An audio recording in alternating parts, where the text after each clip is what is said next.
So talk about, your family and because that's got to be, I mean, talk about difficult. You were talking about, phone call, with your wife, and that first trip. And it's just like, that has got to be one of the toughest things. And, like you said, you almost weren't even thinking about the launch and the violence and everything that you were going through to get into space. It was just like you were still like, man, it's just, is that the last phone call? Right.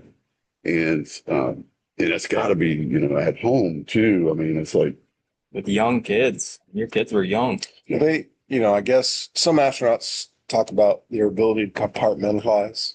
The fighter pilots use that term a lot, right? That they could separate. Block it out. And I guess I could too. I didn't realize I was doing it at the time, but the day before we launched, they brought our spouses out and we got a private pad tour. So we went out to the shuttle, and my wife and I together, alone, with all the other spouses alone together, you could wander the pad and you could go up the elevator to the 195-foot level. And then there were stairs that could take you all the way to the top of the external tank. And I write about that in my book, The Ordinary Spaceman, where my wife and I, it was like our first date. I mean, there's so much anxiety between the two of us. We didn't know what to say to each other. So we didn't talk much. We just wandered around and hugged a lot and squeezed our hands a lot. And we were on the base level before we got on the elevator. And we were talking about my father, who had passed away in 1984, and how proud he would be and to see all this. And about that time, a little yellow butterfly came and flew around my head.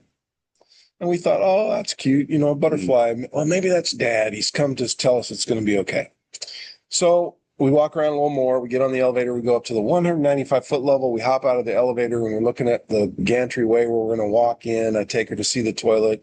When we come back to the gantry-way, I'm standing there and there's the yellow butterfly. okay. Now it's like, oh, wait a minute, hold on. And we squeezed and we hugged and we cried. And then we went on the stairway that you walked up to get to the very top, the highest point of the vehicle, which is the pointy thing on the top of the external tank.